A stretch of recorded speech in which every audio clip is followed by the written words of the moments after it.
Bismillahirrahmanirrahim. Assalamualaikum warahmatullahi wabarakatuh. Innal hamdalillah nahmaduhu wa nasta'inuhu wa nastaghfiruh wa na'udzu billahi minasy syururi anfusina wa min sayyiati a'malina.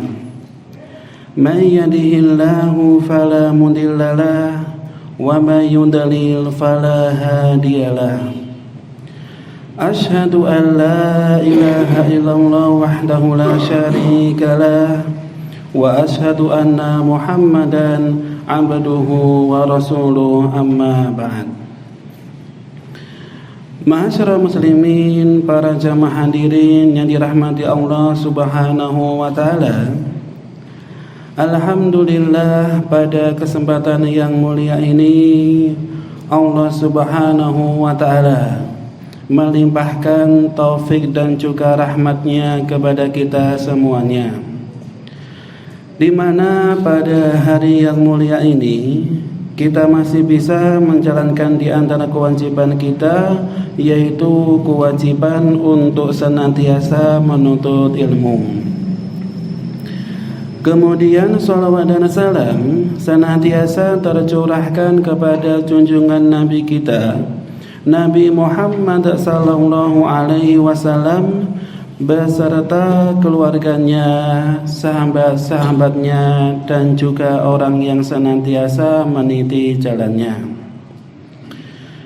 Ma'asyiral muslimin yang dirahmati Allah Subhanahu wa taala, insyaallah pada kesempatan yang mulia ini kita akan melanjutkan pembahasan dari kitab Minhajul Muslim, karya dari Asy-Syaikh Abu Bakar Jabir Al-Jazairi rahimahullahu taala rahmatan wasi'ah. Dan kita pada pembahasan kali ini masih meneruskan pembahasan yang berkaitan tentang masalah siyam atau puasa. Dan pada pembahasan yang lalu telah kita jelaskan di antara amalan-amalan yang dianjurkan ketika seseorang mendapati bulan Ramadan. Sekarang kita masuk ke poin yang ketiga. Silakan dibuka bukunya kemudian dibacakan. Bismillahirrahmanirrahim. Qala al-mu'allif. Poin yang ketiga, membaca Al-Quran Al-Karim. Karena Rasulullah sallallahu alaihi wasallam memperbanyak membaca Al-Quran Al-Karim pada bulan Ramadan, dan malaikat Jibril alaihi salam membacakan Al-Quran kepada beliau pada bulan Ramadan. Riwayat Al-Bukhari. Rasulullah sallallahu alaihi wasallam membaca Al-Quran di dalam salat lebih lama pada bulan Ramadan daripada bacaannya pada bulan-bulan yang lain. Pada suatu malam, Hudzaifah melaksanakan salat bersama Rasulullah sallallahu alaihi wasallam, dan beliau membaca surat Al-Baqarah, kemudian Ali Imran dan An-Nisa.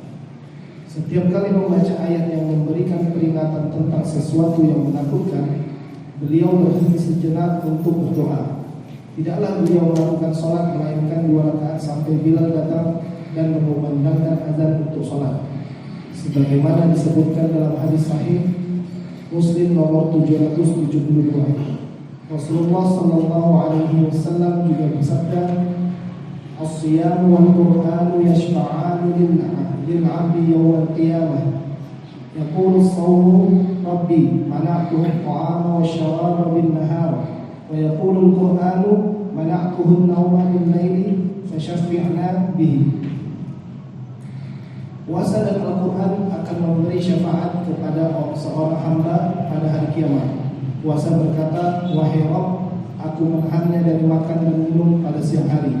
Dan Al-Quran berkata, "Wahai Rabb, aku menahannya dari tidur pada malam hari. Maka izinkan kami memberi syafaat kepadanya."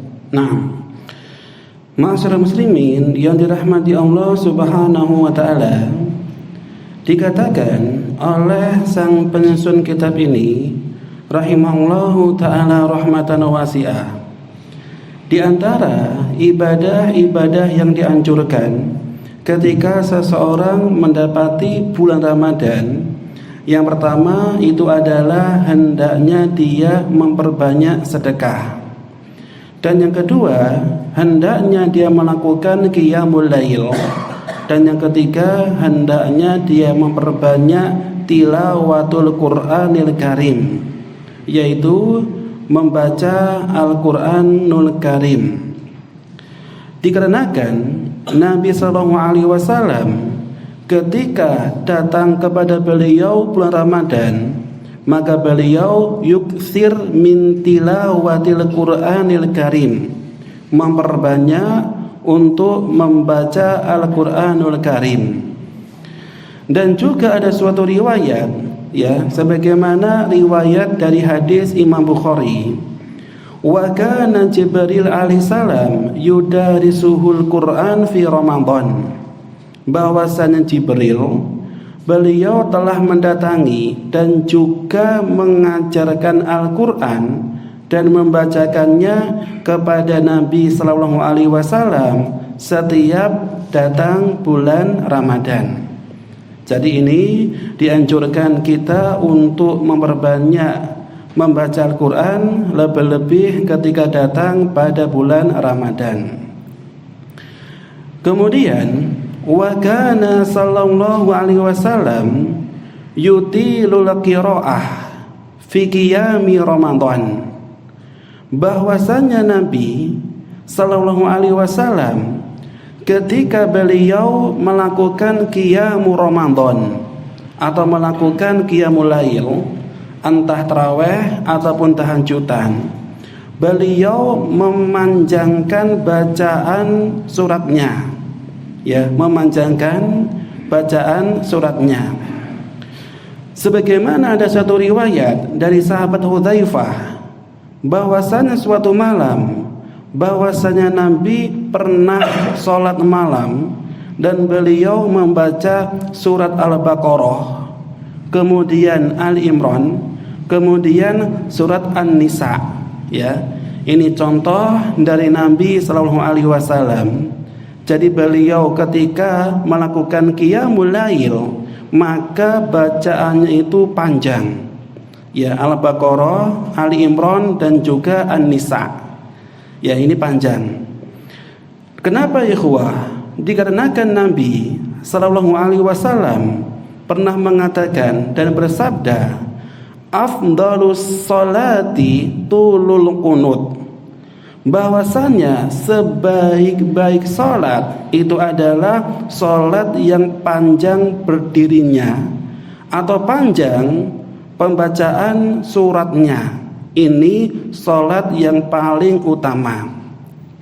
Sampai-sampai ikhwah, ada suatu riwayat dari Aisyah radhiyallahu anha, ketika Nabi sallallahu alaihi wasallam beliau melakukan qiyamul lail, saking panjangnya bacaannya beliau, maka beliau kakinya itu menjadi bengkak. Ya, saking lamanya berdiri dan saking panjangnya surat yang beliau baca, kakinya menjadi bengkak. Sehingga ikhwah, ini tandanya adalah ketika seseorang qiyamul lail, terutama di bulan Ramadan, dianjurkan untuk memperpanjang sholatnya atau memperpanjang bacaannya. Ini dianjurkan ikhwah ketika seseorang sholat malam di waktu bulan Ramadan. Akan tetapi ikhwah, ini kira-kira ikhwah bisa nggak dipraktekkan seseorang ketika menjadi imam di suatu masjid? Ya, seperti panjenengan jamaahnya sebagian ada yang sepuh, ya. Kemudian imamnya dikarenakan beliau sangat semangat untuk membacakan Al-Qur'an, rakaat pertama itu hanya membaca separuh dari surat Al-Baqarah. Hanya separuh ikhwah. Ya, hanya separuh dari surat Al-Baqarah. Nah, kemudian setengahnya ikhwah dibaca di rakaat yang kedua. Kira-kira ikhwah, ini bisa dipraktekkan di masjid atau tidak ikhwah? Nah, bisa ikhwah. Jika jamaahnya itu adalah jamaah yang masih kuat, masih rosok, dan jamaahnya itu anak yang mungkin masih usianya tidak terlalu sepuh, ya mungkin usia 20-an, ini bisa dipraktekkan. Namun ikhwah, jikalau jamaahnya itu heterogen, ada yang sepuh, ada yang muda, ada yang sehat, ada yang sakit, maka hukumnya ikhwah dianjurkan meringankan bacaan sholat. Ya, dianjurkan untuk meringankan bacaan sholat. Ini sebagaimana ada suatu hadis dari Nabi SAW, beliau bersabda, "Idza shalla ahadukum linnasi falyukhaffif." Jikalau salah seorang di antara kalian menjadi imam, falyukhaffif, hendaknya kalian ringankan bacaannya. Ya, diringankan. Fa inna fihim ad-dha'ifu was-saqimu. Dikarenakan di antara para jamaah ada yang lemah, ada yang sakit. Wal kabiru, dan ada juga yang sudah sepuh. Fa idza shalla li nafsihi falyutawwil ma syaa. Tapi jikalau dia sholat sendirian, maka hendaknya dia melamakan atau memperpanjang bacaannya sekehendak dia. Jadi ini patokan yang diberikan oleh Nabi Shallallahu Alaihi Wasallam. Jikalau ada seorang imam dan dia mengimami suatu jamaah, harus memperhatikan kondisi jamaahnya. Ya, jikalau jamaahnya itu campur, ada yang tua, ada yang masih kecil, ada yang sakit, maka hendaknya dia meringankan bacaannya untuk memudahkan orang yang sepuh agar mereka kuat untuk berjamaah. Namun jikalau ikhwah, antum sholat sendirian, ya, antum tahajud sendirian, maka hukumnya bebas. Antum sholat berapa lama itu bebas, sesuai dengan kemampuan antum. Ya, sampai-sampai ikhwah ada suatu riwayat hadis dari Nabi Sallallahu Alaihi Wasallam, riwayat dari Imam Muslim. Ya, inni adkhulu fi salati wa ana uridu an utilaha. Bahwasanya aku, yaitu Nabi, ketika hendak memulai salat, saya ingin memanjangkan bacaannya. Fa asma buka as-sabi fa atajawwas, dan aku mendengar bayi yang sedang menangis, maka aku meringankannya atau mempersingkat bacaannya. Ini di antara contoh yang diberikan oleh Nabi Sallallahu Alaihi Wasallam. Jadi ketika ada orang menjadi imam, itu harus bijak, ya, sesuai dengan kondisi jamaahnya. Jika jamaahnya terbiasa membaca mungkin surat Asy-Syams, hendaknya dia membaca Asy-Syams. Jikalau jamaahnya terbiasa mungkin membaca surat An-Naba, hendaknya dia An-Naba. Namun jikalau jamaahnya terbiasa bacaannya itu panjang seperti Al-Baqarah, maka dibolehkan bagi seorang imam untuk membaca bacaan yang panjang. Jadi ini sesuai dengan kondisi jamaah. Maka seorang imam harus bijak ketika menjadi seorang imam. Dan ini sebagaimana pendapatnya dari para ulama, sebagaimana pendapatnya Al-Imam Ibnu Rajab Al-Hanbali, dan juga Syekhul Islam, dan juga Ibnu Hajar. Jadi ketika kita sholat harus memperhatikan kondisi jamaah. Dan jikalau ada seorang imam, dia bacaannya panjang, ternyata jamaahnya itu ada yang sepuh, ada yang sudah tua, dan ingin dia sholatnya itu pendek, maka hendaknya imamnya menyesuaikan kondisi makmumnya. Dan ini ada suatu kisah dari sahabat Jabir radhiyallahu anhu. bahwasanya Mu'adz bin Jabal An-Ansari radhiyallahu anhu, beliau pernah mengimami para jamaah di kalangan para sahabat.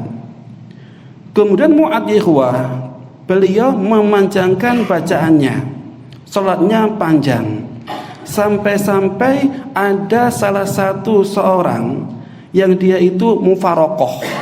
Apa yang makna mufaraqah itu? Pisah jamaah. Jadi dia lebih memilih sholat sendirian, ya, lebih memilih sholat sendirian daripada menjadi makmum dari sahabat Mu'adz. Kenapa ikhwah? Dikarenakan ketika dia memaksakan sholat dengan sahabat Mu'adz radhiyallahu anhu, dia tidak mampu. Akhirnya beliau, yaitu orang yang tadi keluar, memutuskan untuk sholat sendirian. Ya, maka setelah salam, ada beberapa sahabat yang memberitahu Mu'adz bahwasanya ada seorang jamaah yang tidak mau berjamaah sama Mu'adz gara-gara bacaannya Mu'adz itu panjang. Maka sahabat Mu'adz radhiyallahu anhu mengatakan, innahu munafiqun, sesungguhnya dia seorang munafik. Ya, maka orang yang dituduh munafik oleh sahabat Mu'adz nggak terima. Maka beliau, ya, mengadu kepada Nabi dan menceritakan kenapa dia keluar dari jamaahnya Mu'adz. Maka Nabi SAW langsung berkata kepada Mu'adz, ya Mu'adz, aturidu an takuna fattanan. Wahai Mu'adz, apakah kamu ingin menjadi orang yang suka menyebarkan fitnah? Ya, jadi Nabi di sini maknanya ikhwah, tidak suka perbuatan yang dilakukan oleh Mu'adz. Dan Nabi bersabda, idza amamtan nasa faqra bisyamsi wa duhaha. Jikalau kamu menjadi imam, hendaknya membaca surat Asy-Syams dan juga duha. Wasabbihisma rabbikal a'la, dan juga bacalah surat Sabihis. Ini tandanya Nabi SAW memperingatkan Mu'adz ketika jadi imam harus menyesuaikan kondisi jamaah. Ini ya, ini perlu diperhatikan ketika datangnya bulan Ramadan. Jadi ngimami sesuai dengan kondisi para jamaah. Nah, kemudian ikhwah, di antara keutamaan yang disabdakan oleh Nabi SAW bagi orang yang mau puasa dan juga membaca Al-Quran di waktu Ramadan, beliau menjelaskan sebagaimana riwayat dari Imam Ahmad dan juga Nasa'i, as-siyamu wal Qur'anu yasfa'ani lil 'abdi yaumal qiyamah, bahwasanya puasa dan membaca Al-Quran bisa memberikan syafaat kepada seorang hamba pada hari kiamat. Yaqulu shaum, maka puasa mengatakan, Rabbi mana'tuhu ta'am wasyarab bin nahar, sesungguhnya aku melarang dia, mencegah dia dari makan dan minum pada siang hari. Wa yaqulul Qur'anu, dan Al-Quran mengatakan, mana'tuhun nauma bil laili, adapun aku mencegah dia tidur di waktu malam. Fasyafi'na bihi, maka izinkanlah kami. Siapa kami di sini ikhwah? Al-Quran dan juga puasa untuk memberikan syafaat kepada dia. Jadi ini ikhwah keutamaan. Jadi kalau ada orang yang berpuasa karena Allah, kemudian dia salat karena Allah, niscaya ya Al-Qur'an, ya dia baca Al-Qur'an dan juga puasa bisa memberikan syafaat nanti di akhirat. Sehingga ikhwah, di waktu bulan Ramadan dianjurkan untuk memperbanyak qiyamul lail dan juga memperbanyak untuk membaca Al-Qur'an. Ini ikhwah, yang ketiga ibadah yang dianjurkan ketika Ramadan yaitu memperbanyak membaca Al-Qur'an. Nah, yang keempat silakan dibaca ya akhi. Ikhwah yang dirahmati Allah Subhanahu wa taala. Ibadah yang keempat yang dianjurkan ketika datang bulan Ramadan itu adalah melakukan ibadah i'tikaf. Apa maknanya ikhwah? Huwa mulazamatul masjid, menetap di masjid, lil ibadah, tujuannya adalah ibadah, takarruban ilallahi azza wa jal, untuk mendekatkan diri kepada Allah azza wa jal. Dan Nabi SAW mencontohkan kepada kita ketika beliau memasuki 10 terakhir dari bulan Ramadan, beliau iktikaf sampai Allah mewafatkan beliau. Ini sebagaimana yang dijelaskan dalam hadis yang sahih. Dan Nabi SAW menjelaskan tentang keutamaan orang yang menjadikan masjid itu sebagai rumahnya. Ya, ini maknanya apa ikhwah? Hatinya itu nggak mau lepas dari masjid. Ya, ketika di masjid dia ingin sholat berjamaah.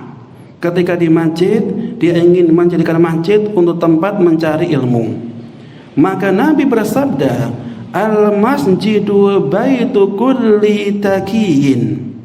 Masjid itu adalah rumah setiap orang yang bertakwa.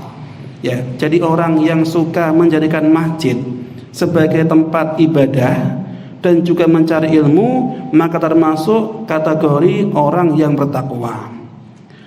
Wa takaffalallahu liman kana al-masjidu baitahu, dan Allah menjamin bagi orang yang menjadikan masjid sebagai rumahnya, birrauhi, Allah akan memberikan kasih sayang, warrahmah, rahmatnya, wal jawaza ala sirati ila ridwanillahi ilal jannah, dan Allah memudahkan dia untuk meniti jalan kepada rahmatnya sampai dia masuk surga.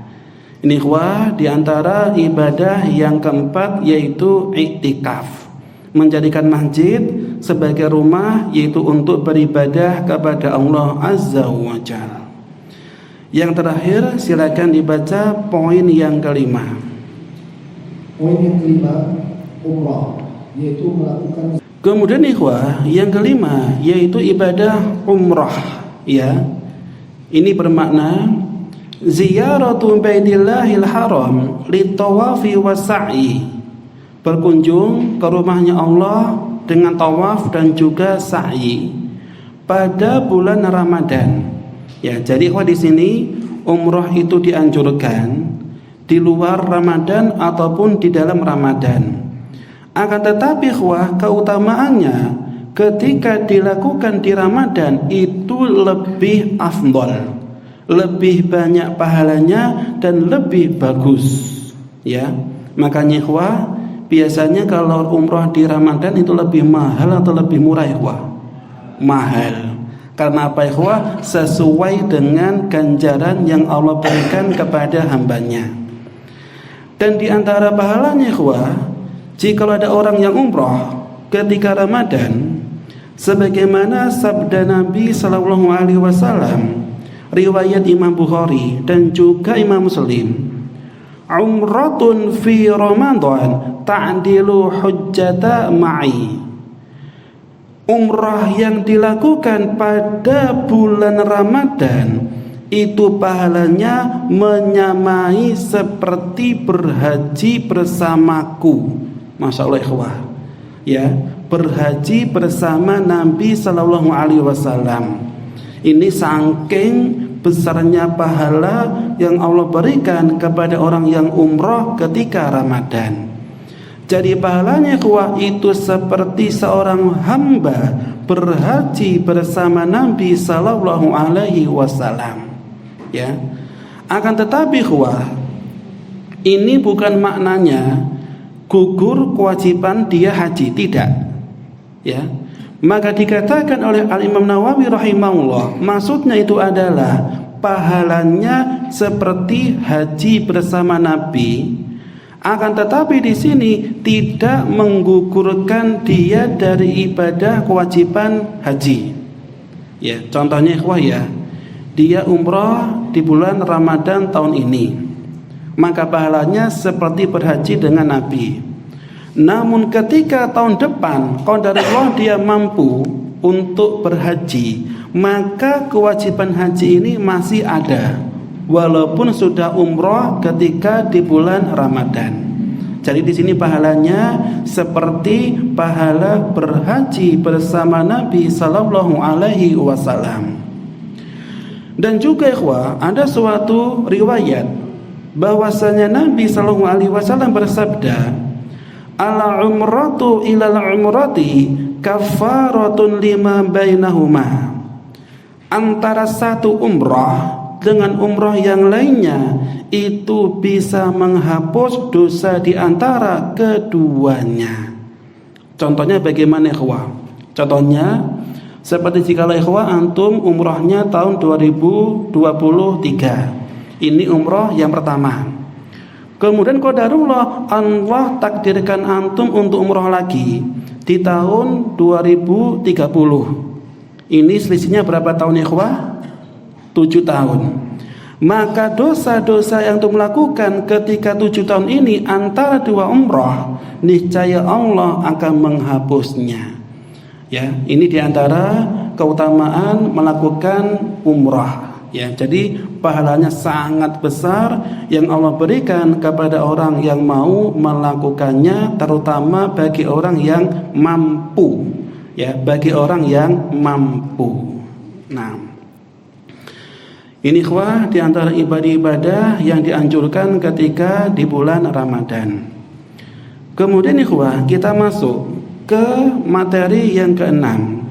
Di antara fi thubuti syahri Ramadan. Bagaimana seseorang menetapkan datangnya bulan Ramadan. Ya, silakan dibaca bukunya. Dan melihat hilal, maka hendaknya berpuasalah. Kira-kira ikhwah, maknanya hilal itu apa ikhwah? Bulan apa? Bulan apa ikhwah hilal itu?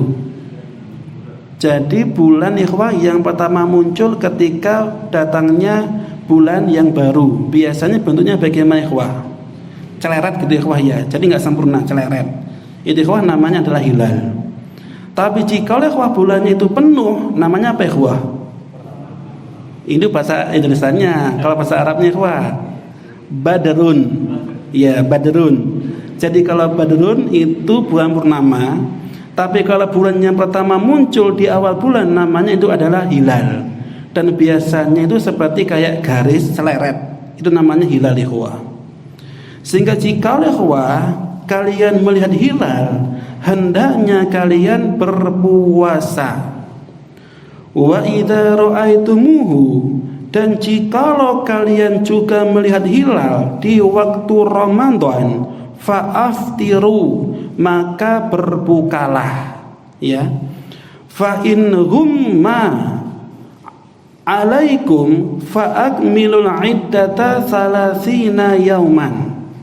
Jikalau mendung, ya, maka sempurnakan hitungannya menjadi 30 hari.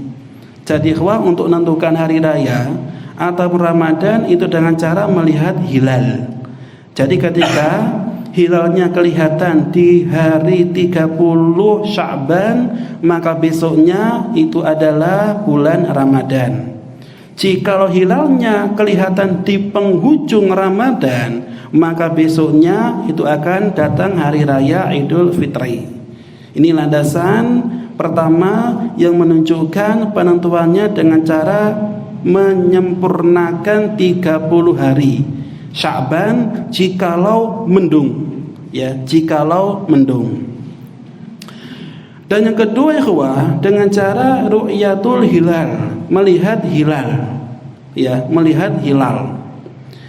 Ini sebagaimana ikhwah yang difirmankan oleh Allah Subhanahu wa taala, "Faman syahida minkumus syahr falyasum."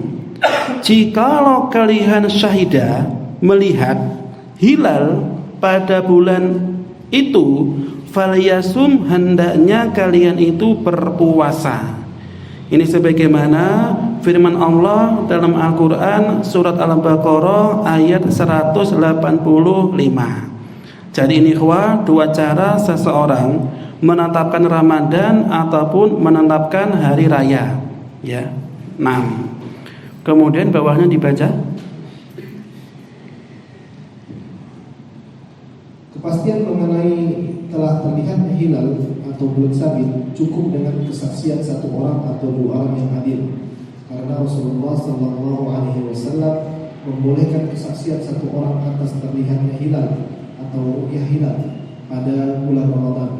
Sedangkan ru'yah hilal untuk bulan Syawal untuk mengakhiri puasa tidak dapat ditetapkan kecuali dengan kesaksian dua orang yang adil, karena Rasulullah SAW tidak membolehkan kesaksian satu orang melalui ru'yah hilal untuk menentukan bulan Syawal. Nah, kemudian ikhwah, ketika seseorang melihat hilal, ini dibutuhkan saksi, ya, dibutuhkan saksi. Dan jumlah saksinya itu berbeda-beda. Jika ikhwah untuk penentuan Ramadan, di sini Nabi membolehkan ada satu saksi atau dua.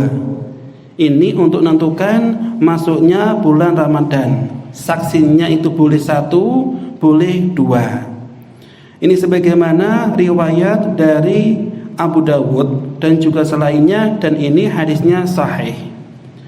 Adapun ikhwah untuk saksi dalam penentuan hari raya, ini enggak dibolehkan kecuali harus dua saksi, ya, harus dua saksi. Karena Nabi tidak membolehkan hanya satu saksi ketika penetapan hari raya. Dan ini sebagaimana riwayat dari Imam Tabrani dan juga Daruqutni. Ya, jadi kalau menentukan Ramadan boleh satu saksi, boleh dua. Kalau menentukan hari raya harus minimal itu dua orang. Kalau satu itu enggak cukup. Ya, ini diantara saksi ketika seseorang melihat hilal. Kemudian silakan peringatan atau tanbih. Catatan, orang yang telah melihat hilal Ramadan, ia wajib berpuasa meskipun kesaksiannya tidak diterima. Tetapi orang yang melihat hilal Syawal dan kesaksiannya tidak diterima, maka dia tidak boleh mengakhiri puasanya. Karena Rasulullah SAW bersabda, "As-sawmu yawma tasumuna wal fitru yawma tuftiruna wal adha yawma tudahun." Puasa ialah hari pada saat kalian berpuasa. Al-fitri adalah hari pada saat kalian berbuka, dan al-adha atau Idul Kurban adalah hari pada saat kalian berkurban. Nah, ini ikhwah diantara tambahan dari sang penyusun kitab, ya. Jika ikhwah seseorang melihat hilal pada Ramadan, di sini beliau mewajibkan untuk berpuasa walaupun persaksiannya itu ditolak, ya. Ini ikhwah termasuk diantara khilaf para ulama. Ada yang membolehkan, ada yang tidak membolehkan. Namun jika ikhwah dia melihat hilal untuk hilal hari raya, lam tuqbal syahadatuhu lam yuftir. Jikalau persaksiannya itu enggak diterima, maka dia tidak boleh untuk berbuka. Ya, ini ikhwah sering terjadi khilaf di kalangan para ulama tentang cara penentuan saksi. Ya, ini khilaf ikhwah. Ulama banyak berbeda pendapat. Sebagaimana ikhwah yang disabdakan oleh Nabi SAW, as-sawmu yawma tasumuna. berpuasa atau hari berpuasa sebagaimana hari kalian semuanya itu berpuasa.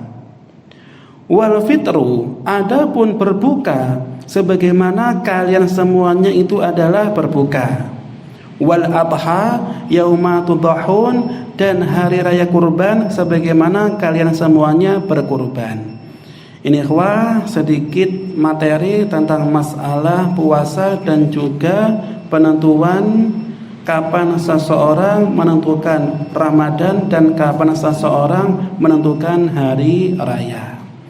Sekian ikhwah yang bisa kita sampaikan, mudah-mudahan bisa bermanfaat, dan kita tutup dengan doa kafaratul majalis. Subhanakallahumma wa bihamdika asyhadu an la ilaha illa anta astaghfiruka wa atubu ilaik. Wassalamu alaikum warahmatullahi wabarakatuh.